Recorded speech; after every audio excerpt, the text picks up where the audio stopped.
after midnight on June 17th, 1939, a crowd of people began to form outside of this unremarkable building in Versailles, which is a city in France. The atmosphere in this crowd was electric. They all knew why they were there. They knew what they were about to see, but even still, there was a lot of nervous anticipation. And so as such, some people were coping with these nerves by drinking alcohol and trying to laugh and have a good time, while others were much more subdued and were trying to be respectful about what they were about to witness. Between 1 and 2 a.m., the doors of this unremarkable building opened up, and a group of men dressed in the same dark uniforms came out and didn't say a word to the crowd, and the crowd immediately went silent and began to back away from them. And this group of men, they walked right out in front of this building, and they had lumber and they had tools with them, and they began constructing this kind of strange wooden structure. And so the crowd, they wanted to get up close to see what these guys were doing, but at the same time, they didn't want to get too close. And so as the crowd formed a sort of half moon around these men that were doing the constructing were moving so seamlessly, like all of them had built this structure dozens of times before, and it was just muscle memory. And so by about 3 a.m., this structure was built, and they placed this large basket next to this structure, and then these men packed up their tools and the remaining pieces of lumber, and they turned around and they went right back inside the doors into the building and were gone. At this point, the crowd had become quite sizable outside of this building, and they were growing kind of restless because they knew now that this structure was built that the next time those doors open, the show is really going to start. This spectacle they are all there for, it's about to happen. And the crowd all knew that this event couldn't happen if the sun was up, because if the sun was up and the area was well lit, the press would be able to take pictures and film it, and that's not what officials wanted. They wanted this to happen in the darkness. But for whatever reason, things seemed to be getting delayed inside of this building, and so the crowd was just getting more and more restless. People are getting more and more drunk, and they're getting louder and more disruptive and boisterous. And then around 4:45 a.m., the sun had come up, and so the press was out in full force with their cameras trained at the doors of this building. And so the crowd really at this point is not actually expecting this event to take place, because at this point it just seems totally unlikely. But at 4:50 a.m., those doors swung open, and standing in the threshold was 31-year-old Eugene Weidman, who was a convicted serial killer. His arms were tied behind his back, and the collar of his white shirt had been tucked down inside because they needed his neck to be free and clear because he was about to be beheaded. So the two guards on either side of Eugene, they pulled him forward out towards the crowd so the executioners behind him, who were dressed all in black, could filter out and take up positions alongside the guillotine, which is that wooden structure that had been built earlier in the morning. And so as Eugene is being brought out towards the crowd and everything is getting set up for his execution, the crowd went wild. They were shrieking and howling and laughing and pointing and booing and just generally being completely rambunctious and totally bloodthirsty. Eugene kept his head down. He did not want to look at the crowd, and he did not want to look at the guillotine. And so eventually the two guards turned him and walked him directly towards the base of the guillotine, at which point the executioners that had taken up their positions around this device, they grabbed him and slid him forward so he was on his stomach on top of this wooden platform, the guillotine, and they slid him forward until his head poked through this opening at the very far end, at which point his neck was positioned right under this huge blade that was dangling right above him,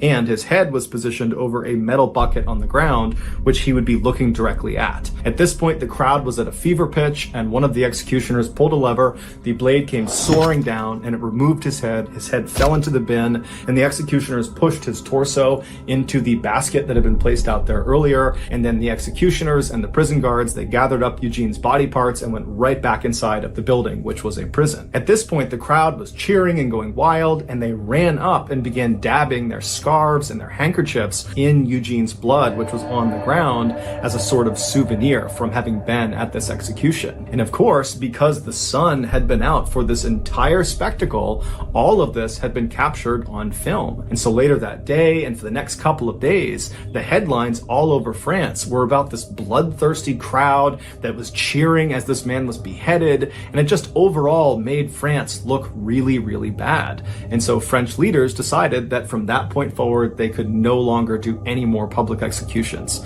So the guillotine would continue to get used for decades beyond this point, but it was all behind closed doors. Also, random fact about being beheaded by a guillotine, your head, after it's been separated from your body, stays conscious for about 10 to 12 seconds, so they say. And apparently there's been lots of cases where the executioner, after the condemned has had their head removed, will yell the name of the person who has just had their head removed, and that person's head will look over at the person calling to them and will blink or try to mouth words for several seconds before the lack of oxygen kills the brain and then the head is no longer conscious. Here are some of the more notable pictures that were used in the media from Eugene Weidmann's execution.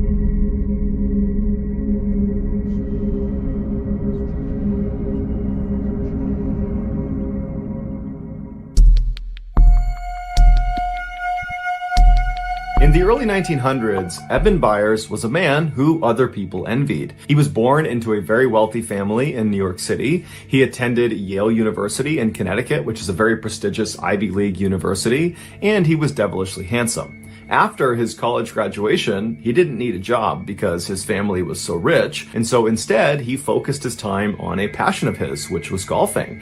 And in time, he became this world-class golfer, going so far as to win the 1906 U.S. Amateur Tournament, which is the biggest amateur golf tournament in the world that most of the winners go on to become professional golfers. And so Eben most likely would have followed that path and become a pro golfer had his father not just handed over the very successful metalworking business that he started that made his family wealthy in the first place. And so Eben stopped his golf career and became the chairman of this incredibly successful company. And so overnight, he basically went from being just rich to being uber rich, making more money than he could possibly spend. But Eben did attempt to spend his money. He pretty much immediately began buying up luxury properties all over the country. He bought horse racing stables in the United Kingdom and in America, and he bought an entire luxury box at Forbes Field, which is where the Pittsburgh Pirates professional baseball team used to play. And so in addition to owning all these incredible things, Eben also, through his role as chairman of this company, began connecting with and befriending very powerful and influential people like the founders and executives at the Coca-Cola Company. And so all in all, Eben's life was really going quite well until 1927. That year, Eben was 47 years old, and he took some time off from gallivanting around the world and rubbing shoulders with famous people to go catch a football game at his alma mater at Yale University. So he hops on a train, he rides to Connecticut, he watches this game, and then afterwards he gets back on the train to head back to Pittsburgh, and this is a very long ride. It's over 12 hours long, and so Eben naturally bought a first-class ticket, and so he was inside of a train car that had bunk beds for passengers to sleep on during the ride. And so Eben climbed into a top bunk and he fell asleep. A few hours later, after the train is well on its way to Pittsburgh, Eben, in his sleep, manages to roll to the side of the bed and actually falls out of his bed onto the ground. He lands hard on his left side, it wakes him up, and as he stands up, he thinks he's okay, but then he feels this shooting pain in his left arm. So he's moving his arm around, he's not really sure what's wrong with it, but he's hoping it's just some bruising, and so he decides to get back into his bunk and just go back to sleep. And so he manages to fall asleep despite the pain, and then when they roll into the station in Pittsburgh several hours later, he wakes up and right away he feels that pain in his left arm. And so after getting off the train and going back to his house and dropping off his luggage, he went right to his physical therapist's office to ask him if there was anything he could do to help with the pain in his arm. And so the physical therapist examines Eben's shoulder and determines that, there's no structural damage to his arm, but obviously Eben is in pain. And so he says, look, there's a new product that came online that's quite expensive, but since you're a man of means, maybe it's something you want to consider. It's called Radithor, and it's supposed to dull aches and pains, and it's supposed to give you this huge boost of energy. And so, maybe you want to try that. And so Eben was really excited at the notion of taking this new health tonic and said, yeah, let's do it. And so his physical therapist wrote him a prescription for Radithor. Eben took the prescription and he went to the drugstore. He picked up a half-ounce bottle of this liquid. He went back to his house and, as prescribed, he drank a very small spoonful of this liquid. And right away, he felt this surge of energy. The pain in his arm started to fade. All the things this health tonic claimed to be able to do, it was doing. And so over the next couple of days, Eben Eben very diligently every day took the prescribed amount, a very small spoonful of this Radithor, and every day he felt better and better and better. Not just the pain in his arm, but overall he felt happier, he felt fitter, he felt alive, and he was attributing all those feelings to this miracle tonic. And so he began taking more and more of this tonic, well beyond what was prescribed, to the point where he was drinking 3 full bottles of Radithor every single day. And so for years he did this, and it was all going great until his jaw fell off. Literally, in 1931, one day, his lower jaw just separated from his skull and went slack. And so the reason this happened was because Radithor was actually just radioactive water. In the early 1900s, the radioactive element radium was believed to have highly curative properties with no side effects. And so naturally, at the time, dozens of health products were created with radium being their main ingredient. And Radithor was one of those products. It was literally just water and radium. And so after consuming over 1,400 bottles of Radithor over a 3-year period, Eben's body was finally just starting to disintegrate from the inside out. After he had his jaw surgically removed, along with large portions of his upper jaw, the rest of his body also just began to crumble. And so by the end of 1931, when his story was making headlines all around the world about the dangers of Radithor and really more specifically the dangers of radium, Eben had become completely bedridden and his skull was now beginning to disintegrate. There were holes forming all over his skull that were exposing portions of his brain. And so by 1932, Eben was dead. Eben was buried in Pittsburgh, and he was buried inside of a lead-lined coffin that was designed to absorb any of the radiation emitting from his bones. And then 30 years after he was buried, so in 1965, scientists actually exhumed his skeleton to see if it was still emitting radiation. And they determined it was still emitting the same levels of radiation as when he died. And they actually would ultimately figure out that radium, this radioactive element, has a half-life of 1,600 years. So what that means is Eben's body will remain highly radioactive for centuries. Here is a picture of Eben with his jaw surgically removed. It was taken shortly before he passed away.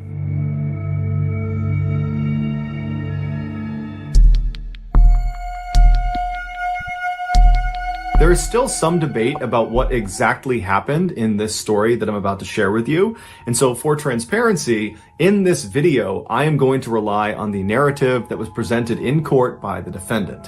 And so with that in mind, here we go. On the afternoon of December 3rd, 2012, a freelance photographer working for the New York Post newspaper named Umar Abbasi was walking down the stairs of the 49th Street subway station in New York City. This very busy station is located only a few blocks away from the very famous Times Square. And so after Umar made his way down to this underground subway station, he walked over to one of the big automated kiosks that looks like an ATM, and he purchased a subway ticket. And then with his ticket, he walked over to the turnstiles. He slid his ticket through the slot, pushed past the turnstiles, and was now standing out on the actual train platform. And from where Umar was standing, this platform basically was like a huge sidewalk that stretched all the way to his right a couple hundred feet and all the way to his left a couple hundred feet.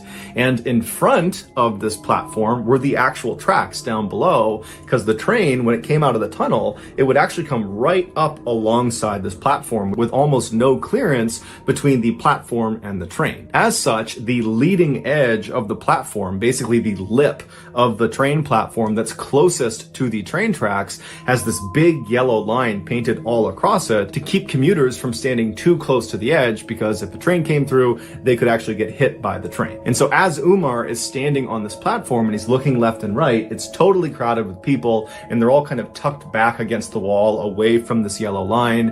And so Umar decides he's going to turn right and wait at the right end of the platform, just because he saw down at the far end there appeared to be a gap in people, and he figured he could stand right there. And so Umar begins navigating past all of these people on the right side of the platform, and for the most part, everyone he is passing either has their head buried in their phone, or they're listening to music, or both. Because the thing about riding trains, especially trains in busy cities, is none of the commuters want to talk to anybody else. They want to be completely left alone. And so as Umar is walking, everyone was basically doing that. But at At some point, he did pass two people that were engaged in a pretty heated conversation. Umar had no idea what they were arguing about, or if they were even arguing at all. He didn't know who these people were, but he took mental note of the fact that two men were kind of bickering with each other. And so he walked past them, didn't give it much of a second thought, and he arrived at a gap in the gaggle of people waiting for the train. And there he just stood well back of the yellow line, where he pulled out his camera and began clicking through the images he had taken earlier in the day at an earlier photo shoot. And so as he's clicking through these pictures,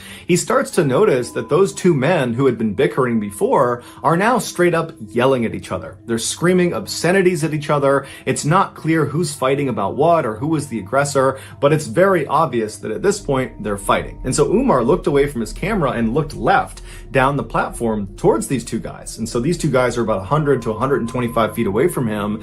And all the people that were standing in the vicinity of these two men are beginning to migrate away from them. They just don't want anything to do with them. Because the thing about being in subways, especially in cities like New York, is there's lots of people that go down into these train stations that are inebriated or mentally unstable. And so very strange and bad behavior is just kind of a normal thing, and people tend to just kind of ignore it.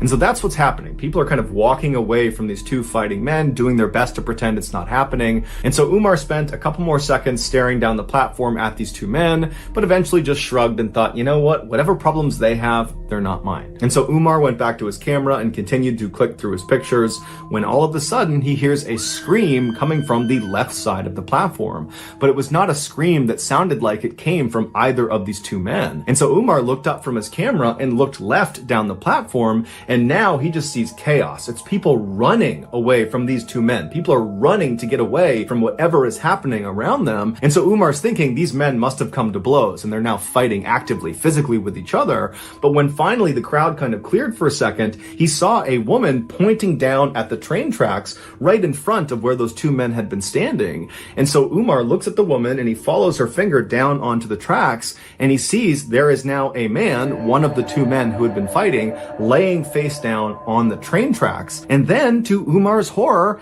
he looks up down the tunnel where the train would come out of, and he sees the headlights of the train. It is now coming into the station. And so Umar starts running down the platform to try to get to this man to pull him out of the tracks. And as he's running, he pulls out his camera and he turns the flash on and he holds the shutter down and he aims it at the train conductor to hope the flashing of his camera will alert the train conductor to put on the emergency brake and stop the train before he hits this guy down on the tracks. And so as Umar is running, trying to signal this train conductor, the man down on the tracks tries to stand up, and Umar sees he's really struggling to stand. And when he finally gets up, he turns and he grabs the edge of the platform and he tries to pull himself up and out of the tracks, but he doesn't have the strength or the coordination. And as Umar is getting closer and closer, but he's still too far away to help, he sees that this guy down on the tracks is not going to be able to get out of there before the train hits him.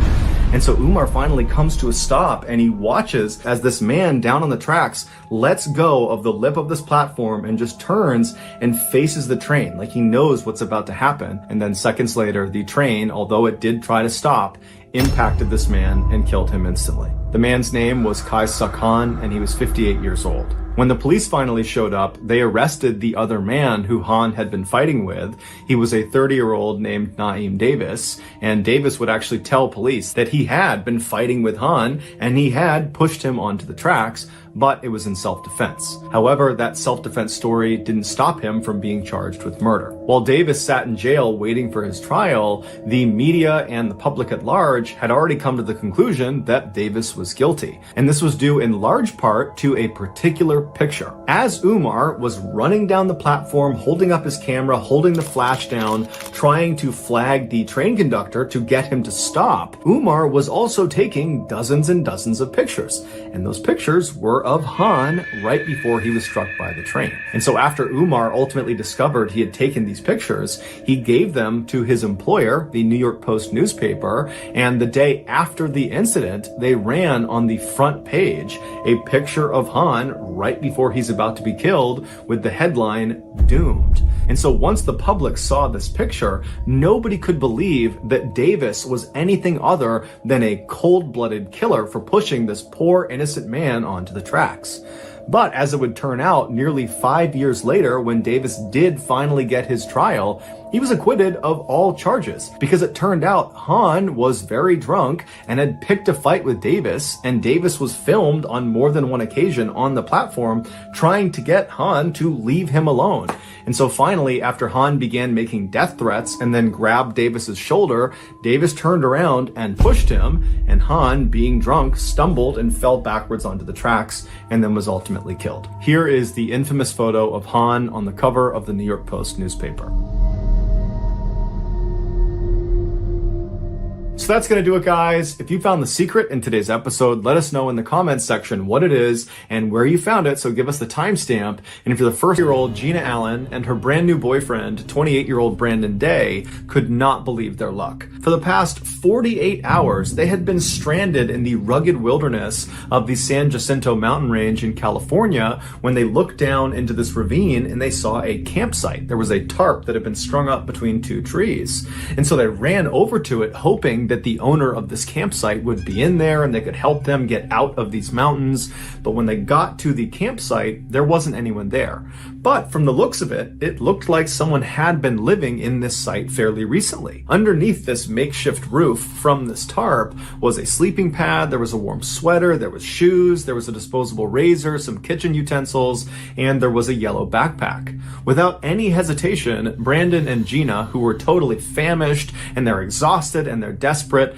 they just start rifling through the different things in camp, hoping to find some things that will help save their life, like a cell phone or a radio, or even just a lighter or some matches or some food. And so Brandon focused on all the items that are just kind of laying out under the tarp, and Gina focused on the contents of the yellow backpack. And so Gina, she opens up this backpack and she starts pulling out all these maps that are inside. And she notices on the margins of these maps, in the white space, there is handwriting, and it's done in pen, and it looks like it's been written fairly recently. Now, at first, she didn't read any of the notes that were on these margins. She was just kind of pulling them out and stacking them on the ground next to her and continuing to rummage through this bag.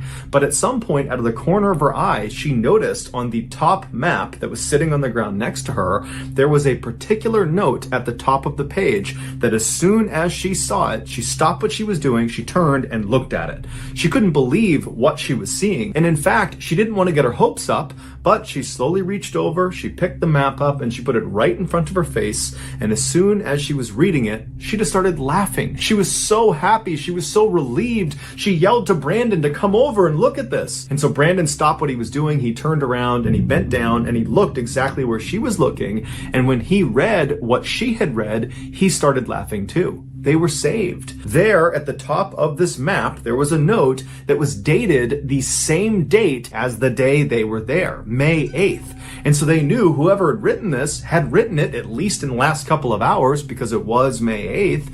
And so they had to be around here somewhere. And so Gina and Brandon, they stand up and they start yelling out for the owner of this camp to please come out and help them. But in their excitement, Brandon and Gina had overlooked a critical detail in this note. And it would turn out that critical detail would change their lives and the life of the man who owned this camp forever. Before Brandon and Gina ever began their doomed hike into the San Jacinto mountain range, another man, one which neither of them knew, was gearing up for a hike of his own that would take him through the San Jacinto mountain range. His name was John Donovan, and on April 19th, 2005, which was the day he would begin this journey, he was 59 years old. John had absolutely no family. He was born an only child, and by the time he was 10 years old, he had been orphaned and basically had to raise himself from that point onward. By the time John was in his 20s, he had moved to Virginia, where he had taken a job as a social worker. And despite making a fairly decent salary, he refused to spend any more money than he absolutely had to. It was a habit he had developed as an orphan child, trying to make ends meet with virtually no money whatsoever. And as an adult, that habit just never left him. So as a result, for his entire life, all the way up until he left for that hike in 2005, he never had anything nice. He basically wore the exact same outfit virtually every single day. He never owned a car, he never owned a phone, he never owned a computer, and when it came to where he chose to live, he would always live in the most absurdly cheap dwellings possible, which included at one point living in a partially burned down, abandoned savings bank with no heat. John was a proud Irish Catholic, he drank lots of whiskey, he swore like a sailor, and he had no problem speaking his mind no matter who he was talking to. While he was a lovely person once you got to meet him, his unorthodox lifestyle and his at times gruff exterior made it pretty difficult for him to make friends for most of his life. But when he was in his 40s, he wanted to lose some weight, and so he decided to join a hiking club. And to his surprise, the other members of this hiking club adored him. They thought he was hysterical, and he made being out on the trails so much more fun and enjoyable. And before long, all these members of this club became John's family that he never had. And so John would go on every single trip this hiking club went on, no matter what. That was the most important thing to him in his life. When it came to hiking, though, John was a bit of an anomaly. Even though he would hike sometimes over 4,000 miles in any given year, he would still routinely get lost on trails he had been on dozens and dozens of times. But despite being totally self-aware of this fatal flaw in his hiking abilities, John rarely did anything to compensate for it. For example, he didn't bring with him on most hikes a compass, which would be the first thing you would think to bring with you to stay oriented. Also, because he refused to buy a phone, he didn't have that to aid him either if he ever got lost. In fact, John rarely brought much of anything on any hike he went on, because John is what you would call a ultralight backpacker, which basically meant you would only pack the absolute bare essentials, and in John's case, sometimes less than the absolute bare essentials. And despite his friends trying repeatedly to get him to pack more equipment so he was more prepared, he would always say, no, he knows what he's doing and everything is good. And the truth is, John always did manage to get from point A to point B on all of his hikes, some of which included extremely difficult hikes, like the time he hiked the 500-mile-long Colorado Trail, or the time he hiked the 2,175-mile-long Appalachian Trail. Now, John would tell you that was all skill, but his friends would say, John was extremely lucky. He would get lost, and then at the last second he would find the trail again, or he would lose some piece of critical equipment, and then just someone on the trail would happen to walk by that had an extra set of whatever it was that John needed. And then one time when John was in Poland on a hike, he slipped on this icy embankment where earlier that day, 2 other hikers had slipped and fallen to their deaths. And John has now slipped on this same embankment. He's careening down the sides. He's flailing. He can't stop himself. And then the drawstring on his pants gets caught up in a tree, and that arrests his fall and it saves his life. And so from that point on, John would only wear those pants when he went hiking, and he called them his lucky pants. In the spring of 2005, John and one of his very close hiking friends named Ken Baker, who was roughly his age, decided they were going to hike the 2,650-mile-long Pacific Crest Trail. This trail spanned the entire west coast of the United States. It starts in Southern California, right on the border of Mexico, and it goes all the way up to the very northern end of Washington State, right on the border of Canada. It takes the average hiker, if they're going to do this entire trail in one go, about 5 months, unless there's bad weather conditions that impede them along the way. John had been excitedly planning this epically long hike for the better part of the last year. He had actually typed out 6 pages on his typewriter of this itinerary that planned out every single detail of this hike, down to how many ounces of coffee he would need at every stop along the way. John was especially excited about this particular hike because it was going to be the very first hike he would be doing after his retirement from being a social worker. And apparently John had huge plans for his retirement. He wanted to travel all over the United States. He wanted to go to Australia, to China, to Russia. He basically wanted to hike at least 6 months a year, every single year, until he was too old or too weak to continue to do so. But just a couple of days before John and Ken were supposed to fly out to California to begin the Pacific Crest Trail, Ken told John that he thought they should actually postpone the start of this trip by about 3 weeks. He said Southern California had experienced their snowiest winter in decades, and so it would make sense to wait a little bit of extra time to make sure all the snow had melted and that they didn't get caught in any sort of late snowstorm. Now, John was totally not having this. He had spent so much time thinking about this trip. He was so excited about it that he just couldn't wait any longer. And so he told Ken, "I'm sorry, I'm going on the current timeline, whether I go alone or not." And so on April 19th, 2005, John made his way to his office where he was a social worker. His coworkers threw him a very small retirement party, and he literally left the office, went straight to the airport, and he flew to Southern California all alone. When he got there, he took a chance and reached out to one of his other hiking friends, a 48-year-old tool salesman named Lynn Paget, and asked him, hey, I know you live in the area. Would you be interested in coming on at least part of the Pacific Crest Trail with me? I'm going to start here in the next couple of days. And John was extremely excited when Lynn said, you know what? Sure, I'd love to come along with you. And the two of them made their way over to Campo, California, which is right on the border of Mexico, and they began their hike along the Pacific Crest Trail. But after going only about 100 miles, Lynn's feet started swelling so badly that he could not go any farther. And so from that point onward, John would be alone. The San Jacinto mountain range is the first major mountain range that the northbound Pacific Crest Trail hikers will encounter.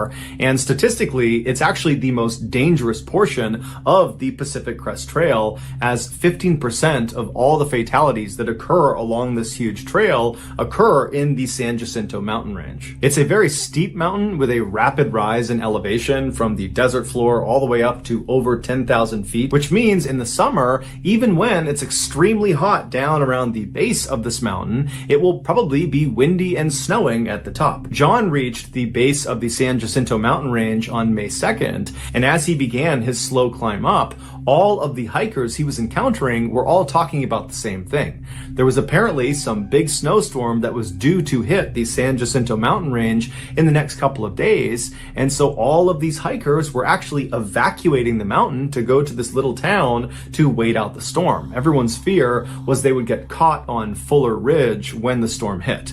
Fuller Ridge is towards the top of the San Jacinto mountain range, and it's probably the most dangerous part of the entire mountain range. It's basically this totally exposed, very steep section where if you lose your footing, there's nothing to stop you from tumbling down to your death. But when John heard this, he wasn't fazed at all. He was not about to evacuate because of some storm. He was just going to continue up this mountain, go over Fuller's Ridge, and carry on along the Pacific Crest Trail. And so for the rest of the day, he just continued up the mountain and eventually made camp about halfway up. He actually stopped near two other hikers that were also going to push through despite this storm. It was a 46-year-old nurse from Canada named Connie Davis and her son, 20-year-old Alex. And they were both very experienced high-altitude climbers, and they had all the right gear, and they were very well prepared. And so that night, after both parties had set up their camp, they struck up a friendly conversation, during which John made some dismissive comments about Connie's parenting style that really agitated her, although it didn't seem like John really noticed he had upset her. And so needless to say, the next morning, Connie and her son had packed up and were long gone by the time John was waking up. So John just got up, he looked at the sky, it was still clear, although he did see some gray clouds rolling in, so he could sense that yes, a storm really is on the way, but he decided he was still just going to continue on towards Fuller Ridge. So he put his backpack on and he began walking up the trail, and a little while later, when he was nearing Fuller Ridge, but was still several miles away, three very well-equipped hikers that he had not seen before came charging down the path towards him. And John stopped them and he said, hey, how is it up there? What's the weather like? What's Fuller Ridge like? And they kind of looked at John and sized him up, looking up and down, and they saw that, he's got light clothes on, he's got sneakers on, he doesn't have trekking poles, he just looks totally ill-prepared for what he's walking into. And they said to him, I don't think it's a good idea for you to continue on here. This storm is going to hit any time now, and we're not going to Fuller Ridge. We're actually turning around and leaving because of the storm, and we have all the right gear. I mean, you should really consider turning around and leaving. But these three hikers would say there was just no way they were going to change John's mind. He was totally dead set on carrying on to Fuller Ridge. And so the three men that had told him not to go eventually just said, okay, good luck. And they carried on down the trail, and John continued up. But despite John's earlier confidence in his plan to go to Fuller Ridge and continue through San Jacinto Mountains, when the snow actually started to fall sometime in the mid-afternoon, John started to have doubts about his plans. There was already a lot of snow on the ground where he was from previous snowstorms, and that was making it hard to see the trail as it was. And now with all this additional snow starting to dump down, he was worried it was going to totally cover up the trail and he would lose it. And since he knew he kind of had a penchant for getting lost on trails, this was a real concern. But he was still very stubborn, and so despite these second thoughts, he just continued on along. And so after a while, he got to within maybe 1 or 2 miles of Fuller Ridge when he spotted up ahead of him 2 other hikers that seemed to be going in that direction. And so he ran up to them and he yelled for them to stop. And at this point, the snow is really starting to come down and the trail is completely wiped out and he can barely see in front of him. And these 2 hikers, they stop. And so he runs up to them, and when he gets up close, he can see it's actually Connie Davis and her son Alex from the night before. And so Connie is obviously not thrilled to see John again, but when he explained that he was having a really hard time staying on the trail and, could he just tag along with them, Connie said, you know what, that's just fine, we're happy to have you. But she explained to him she was not going up to Fuller Ridge. Instead, she was taking a more circuitous route that would bypass the ridge. It would take a lot longer, but it would be safer given the weather conditions. John assured her that that was totally fine. He would just trail along with them, and then at some point he would break off on his own and he would go up to Fuller Ridge and they could go their separate way. And so Connie, her son, and John begin walking along together. Now, Connie and Alex, they had crampons on their shoes, which are basically like metal cleats and allow you to very easily grip the snow and ice. They had trekking poles, they had all the right warm gear, and so they're easily moving along through these weather conditions. Meanwhile, John didn't have trekking poles or any high-speed equipment. He did have crampons that he tried to put onto his shoes, but because he had sneakers that were not lined up to this type of crampon, they didn't really fit right, and so it caused him to constantly stumble and fall on the ground. And so that's how it went for a while until Connie and Alex reached this critical point. It was at this creek where they needed to go down and around, which would take them away from Fuller Ridge. And if John was going to continue like he said he would up to Fuller Ridge, that would be the point where he would break off from them and go up the mountain towards this ridge. And so Connie and Alex wait at the stream. They're turned around and they're looking back down the trail at John, who's fallen way behind at this point. And as they're looking at him, they're thinking, this is going to take a long time for him to finally catch up to us. And so Connie, who really wasn't all that keen in hanging around John that much longer anyways, she figured, you know what, John has made his intentions completely clear. He said he is going up to Fuller Ridge. He is an adult. He is healthy. He can do whatever he wants.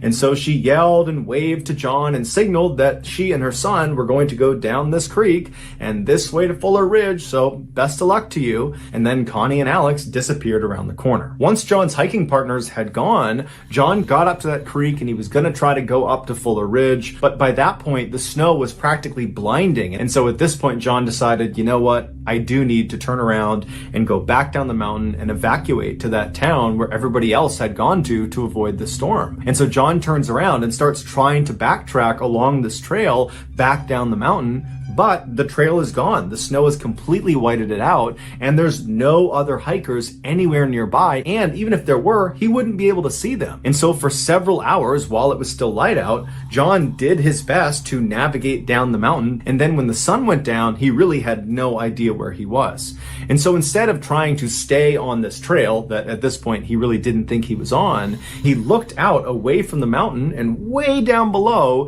he saw this big bright cluster of lights. Even through the falling snow, he could clearly see those were lights of a city. And so he decided he would use that as kind of like his North Star, and he would just continuously walk downhill towards those lights. And so for several hours, he just began walking towards these lights, narrowly avoiding huge drop-offs and climbing over boulders and avoiding trees and animals. And finally, he got to this very critical point in his journey down to these lights. He reached this area called Long Valley, where he had a decision to make.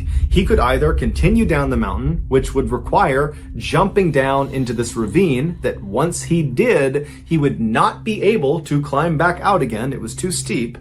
Or he could turn around and hike way back up the mountain and go some other direction. But at this point, he had really no idea what direction was the best direction. All he knew is he needed to go down the mountain because his situation was getting worse and worse by the second. If he didn't find shelter soon, he might get hypothermia and just die out here. And so he decided he would jump down into this ravine.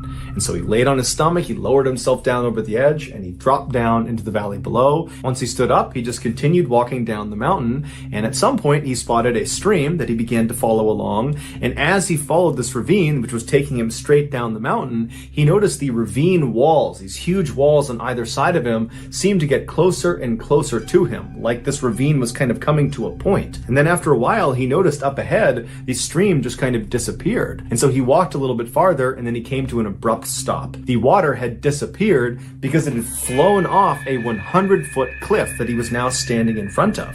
He had come to the edge of this huge waterfall, and there was absolutely no way to lower himself down over it. It was an absolute fall to the death if he attempted to go down this waterfall. And so he looked to his left and he looked to his right, and these huge canyon walls that had followed him all the way to this edge from when he dropped down, they were sheer cliffs. There was no way to climb those, and his initial drop into this ravine was unclimbable. He knew that going in.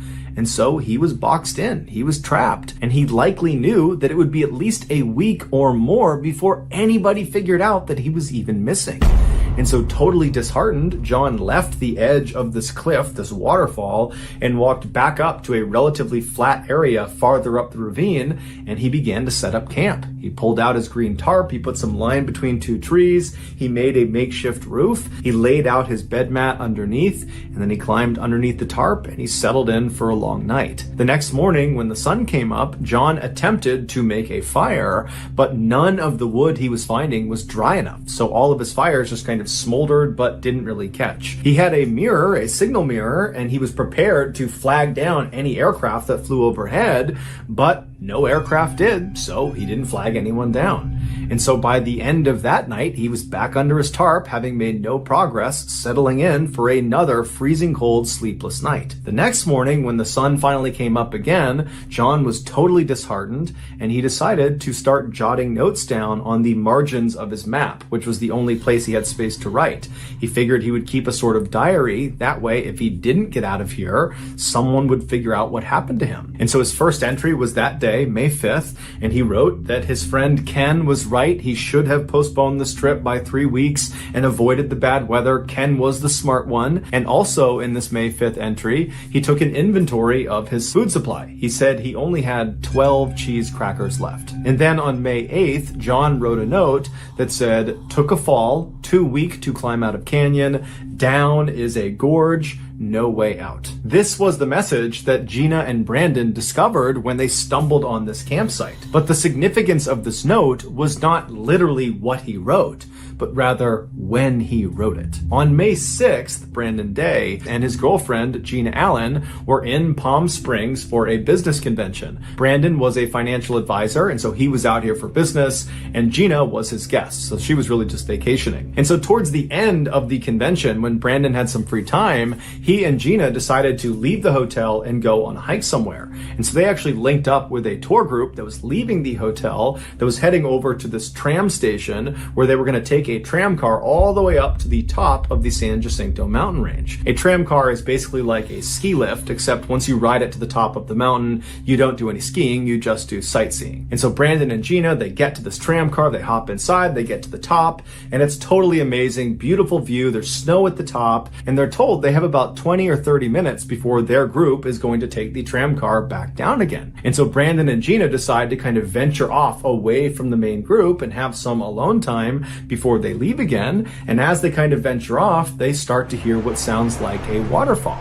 And so the two of them are kind of looking around, asking if they can see it or if they know where it is, and they don't. And so they say, hey, do you want to just leave the trail and walk towards this waterfall? It can't be far. It sounds like it's only maybe a couple of minutes away. We'll take some pictures, we'll come back, and then we'll catch the tram back down again. And so they decide this is a great idea. They leave the path and they start walking towards the sound of this waterfall. But after walking for a pretty significant distance, they realize the sound of this waterfall is not getting any closer. It seems to actually just be getting farther and farther away. And what they didn't know was happening was the sound of the waterfall was actually echoing off the walls of this mountain. It was basically playing a trick on them. The acoustics made it seem like it was really close, but really it wasn't. It was pretty far away. And so by the time they finally did locate this waterfall, they knew they had ventured fairly far off the main trail, and they really needed to hustle to get back up to the tram station to meet their group and catch that last car out. And so they took a couple of pictures of this waterfall and then quickly turned around and began booking it back towards the station. But on their return trip, which they believed they were going in the right direction, they started hearing the sound of voices coming from the tram station, but they were coming from a different direction. And so Gina and Brandon stopped and they're thinking, I think we got to go this way, but clearly that's the sound of the other people in our group coming from that direction. And so they decide to follow the sound of the voices. But just like the sound of the waterfall, the sound of the voices were not coming from that direction. That was just an echo bouncing off the walls. It was basically a trick the mountain was playing on Brandon and Gina. So they start walking in the wrong direction, and after walking for quite a while and not getting anywhere nearer the tram station, the voices just finally stop. And they look at their watches and they realize they missed the cutoff. They missed the last tram. All those tourists they were with, they've left. They are now alone somewhere out in the middle of the mountains. But they did not panic. They figured, you know what, we'll just make our way to the tram station and we'll either catch the next tram or, maybe there's a payphone or something up there we can use and, we'll figure it out. Now, it's important to mention that Brandon and Gina did not expect to spend very much time out in the elements. They expected to get on a tram, stay at the top of this tram station with a bunch of other tourists where there was a restaurant and a bar, and then they were going to ride that tram car back down and be back at their hotel before dinner time. As such, they didn't bring any supplies. They didn't even have their cell phones. They had left those in the hotel room because they wanted to make sure they were focused on each other. And so all they had were the clothes on their back, which were very light. They had tank tops and some sweatpants on. They each had a very light jacket as well. And they had a wallet and some chapstick. They had no water. They had no food. And so Brandon and Gina, they begin walking around in search of this tram station. And for several hours, despite their best efforts, they don't find it. And then before long, the sun is going down and the temperature is dropping rapidly. And so eventually, after it becomes too dark to continue to move around, the couple winds up going into a cave where they huddle up all night, barely avoiding becoming hypothermic. The next day, when the sun comes up, they haven't slept at all, they climb out of their cave, and they continue walking around the mountain in hopes they find this tram station. But eventually, they get to one of the higher points of the area they were in, and they have a pretty good vantage point around them, and when they start looking out, they don't see the tram station, they don't see anything but wilderness in all directions. And so they decided their best bet was just to walk straight down the mountain and try to just walk off the mountain. And they figured as they began walking down the mountain that the tour guide had probably recognized they were short 2 people the day before, and so certainly a search had been launched and there were people looking for them, and probably they would be found long before they ever had to actually walk off this mountain. But little did they know, their tour guide that had brought them onto the tram and then brought that group down, they had recognized they were short 2 people, but they assumed those 2 people must have just taken an earlier tram, and so nothing was reported. Nobody was looking for them. And so all day, Brandon and Gina made their way down this very steep mountain, falling half the time, smashing into rocks and trees, and getting cut up on manzanita bushes. It was just this awful experience. And by the time the sun was going down, they had no sense of how close they were to the bottom. They didn't have a good viewpoint. They were just kind of trapped inside of the wilderness. And so once again, they huddled up for the entire night. This time they didn't have a cave to protect them from the wind. And so it was just another absolutely miserable night.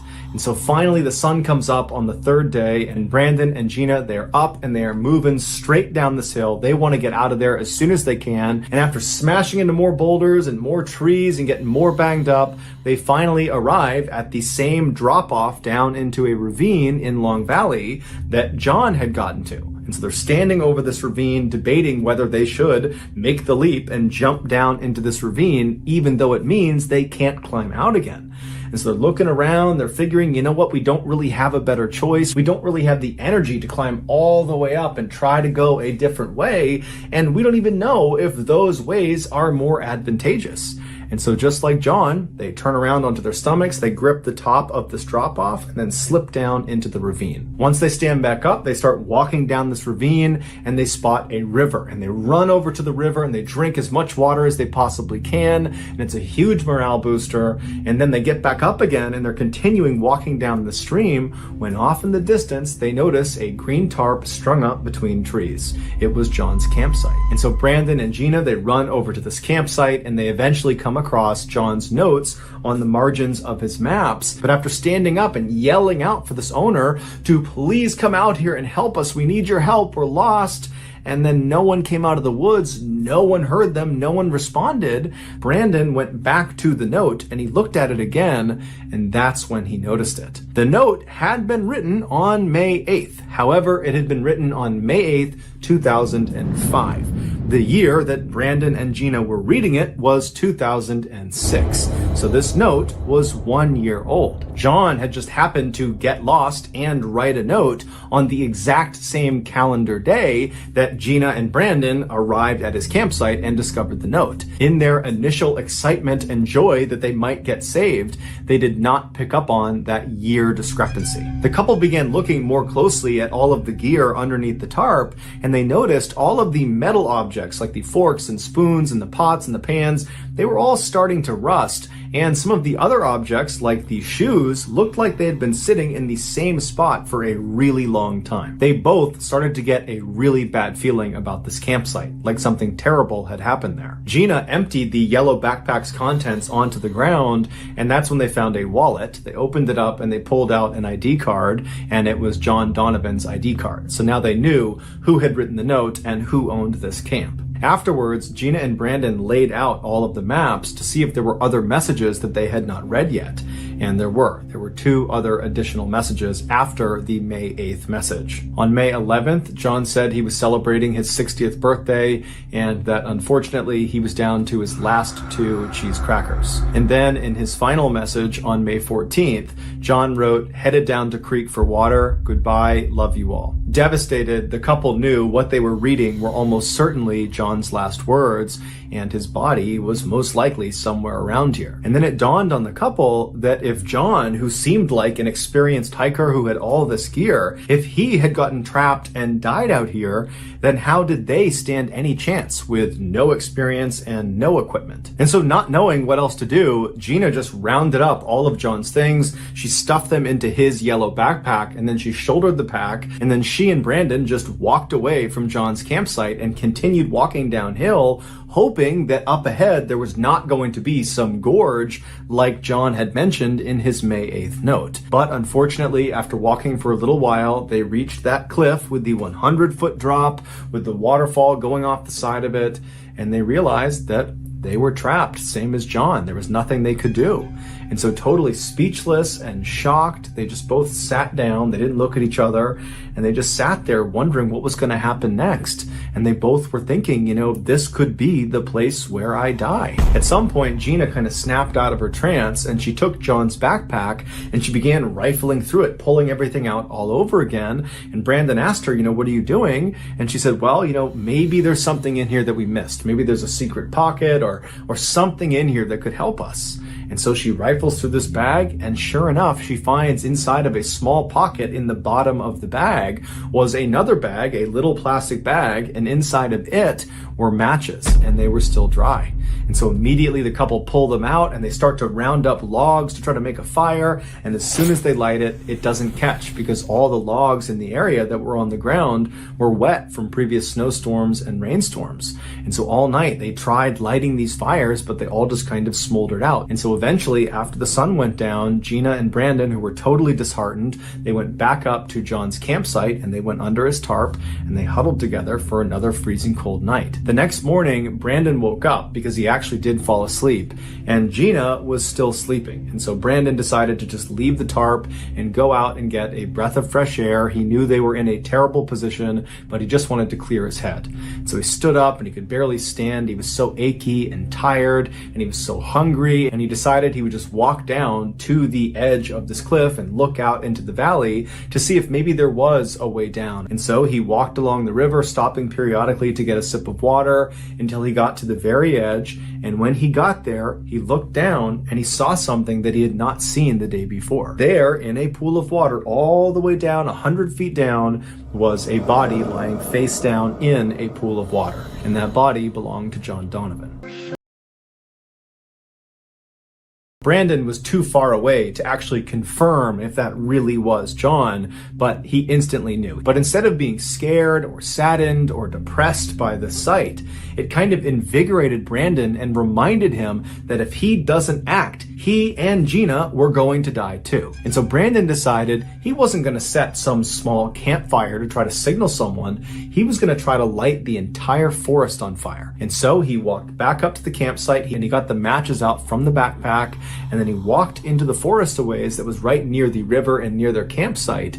And he found this tree that was obviously dead. And he walked around gathering as much dry wood as he could. And he propped it up against this dead tree. And then he put as much kindling as he possibly could into this hole in the trunk of this dead tree. And after doing all this prep work, he got his matches out and he lit some of the kindling. And to his surprise, the tree caught on fire almost immediately. In fact, it burned so quickly and so big that Brandon had to run away so that he didn't catch on fire.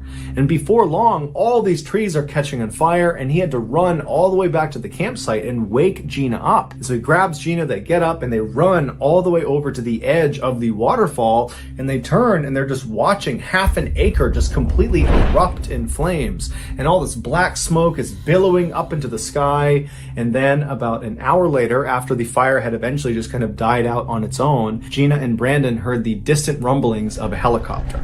They had seen the smoke, and they were coming to rescue them. Gina and Brandon would be airlifted out of the ravine and would make full recoveries. John Donovan's body would be recovered 3 weeks later. His cause of death could not be determined. Some say that final note he left on May 14th, where he said he was going down to the creek to get water and then said, "Goodbye, I love you all," that was sort of a suicide note, that he actually threw himself off that cliff to end his suffering. Others say he just walked down to the edge of this waterfall and was trying to get a drink of water from the creek when he slipped and then fell over the edge to his death. But we'll never know for sure. What we do know for sure is that in 2005, when John Donovan was still alive and missing, had he been rescued, he would have left the valley with all of his supplies, including those matches, which would have meant in 2006, when Brandon and Gina found themselves in that ravine, there wouldn't have been a way to start that fire, and so they would have died. In fact, the helicopter pilot that did come up and rescue Brandon and Gina, he would say there was nobody planning to search that area. This was not an area they believed Brandon and Gina would be. And so it really was only because of that fire that those two lived. As such, the couple said they owe their lives entirely to John Donovan and his unbelievable sacrifice. On July 11th, 2006, a funeral was held for John in Virginia. 80 people showed up for it. Most of them were his hiking friends from his club. After the service was over, they all kind of poured out onto the cemetery lawn around John's gravesite. And as the bagpipes played Amazing Grace, Lynn Paget, the man who had done the first 100 miles of the Pacific Crest Trail with John before his feet swelled up and he had to leave, he walked around the crowd handing out red Solo cups filled with a tiny bit of John's favorite whiskey. And then after making sure all of the adults had their drinks, Lynn went to the head of his very good friend's grave and he delivered a beautiful eulogy. In it, he tells the crowd that he thinks of John all the time, he misses him terribly, and at night he has the same dream. He's walking down this trail next to a stream, and then the stream bends off to the side, and as soon as he walks around the bend, he sees this green tarp, and he knows it's going to be John, and so he yells, "Hey comrade, hey comrade," and as he's walking over to the tarp, he realizes John isn't there.